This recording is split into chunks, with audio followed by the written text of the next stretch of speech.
بسم الله الرحمن الرحيم. ازيكم يا حبايبي؟ عاملين ايه؟ ان شاء الله تكونوا بخير. هعمل معاكم فيديو النهارده ان شاء الله يعجبكم، اللي هو البسبوسه بالكنافه او كنافه بالبسبوسه. اهي معاكم بعد ما جهزت اهيت، اهي متحمره من فوق ومن تحت، وطعمها في منتهى الجمال وطعمها مختلف. يعني الميكس بتاع الكنافه والبسبوسه على طعم مختلف وطعمها جميل. معايا بقى نص كيلو كنافه متفرز في الفريزر اهوت، تاخديه متفرز كده تكسريه، هتكسر معاكي بسهوله.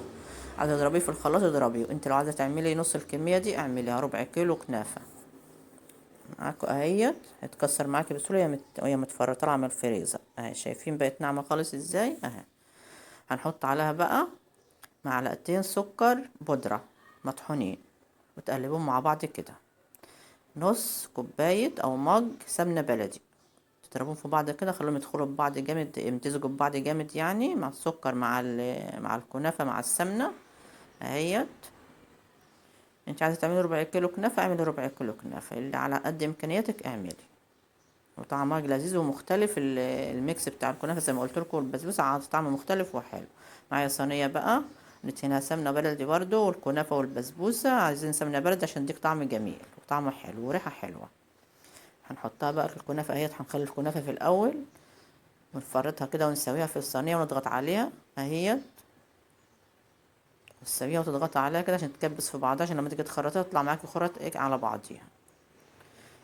معايا بقى نص كيلو بسبوسة، عايزة تعملي برضو ربع كيلو اعملي على حسب امكانياتك او الناس اللي هتاكل عندك يعني. هنحط عليها ربع معلقة اكل بودر، كوباية الا ربع سكر، سكر عادي خرز عادي اهو. نقلبهم مع بعض كده اهو.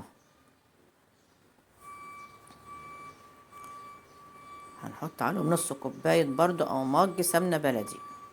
المقادير بسيطة خالص وسهلة خالص اهي. يبقى هنحط على نص كيلو بسبوسة اهو، دي كوباية الا ربع ايه لبن، كوباية الا ربع لبن.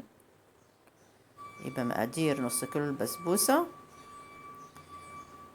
كوباية سكر بودرة، عايزة تقلي السكر خليه كوباية الا ربع، خليه ربع معلقة اكل بيكنج باودر، نص مج سمنة، مج الا ربع لبن.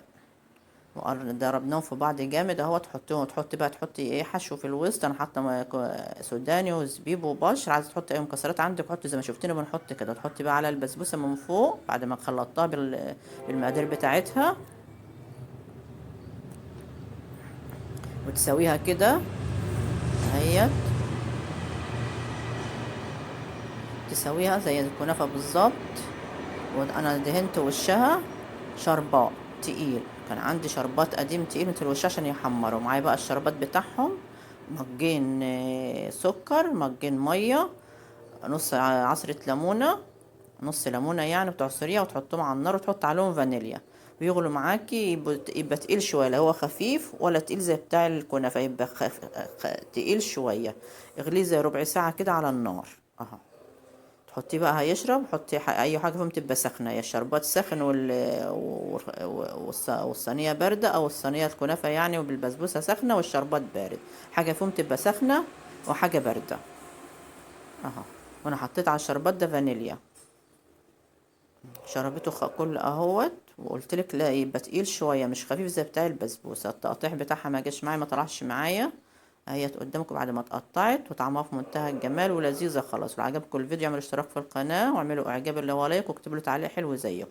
شايفين مفرفره وحلوه ازاي اهي، مفرفره خالص وجميله خالص يعني، ومتحمره من فوق زي من تحت اهي. وتجربوها هتعجبكم، طعمها حلو ولذيذ. السلام عليكم ورحمة الله وبركاته.